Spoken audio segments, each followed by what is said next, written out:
How to unlink Instagram from Facebook. Hello guys and welcome back to the channel. In this video, I'm going to show you how you can disconnect your Instagram from your linked Facebook account using Instagram's account center and stopping automatic cross-posting to Facebook. So let's get started. First of all, open the Instagram application and then you're going to click on your profile here at the bottom right. Once you do so, you're going to click on these three horizontal lines at the top right.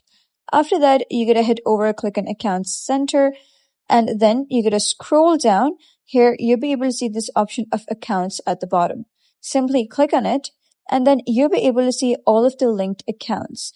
So note that if you remove any account, so you'll not be eligible to cross-post on the other account. To do that, what you're going to do is simply click on remove, and then you'll be redirected to an interface like this that would say, are you sure you want to remove this account from this account center? So you're going to simply click on remove account, and after that, it will tell you that you will lose access to these and all other connected experiences. If you're okay with that, simply click on continue and you're good to go. So that is how you can unlink Instagram from Facebook. So if you found this guide helpful, give it a thumbs up and don't forget to subscribe for more helpful tutorials. I'll see you in the next video.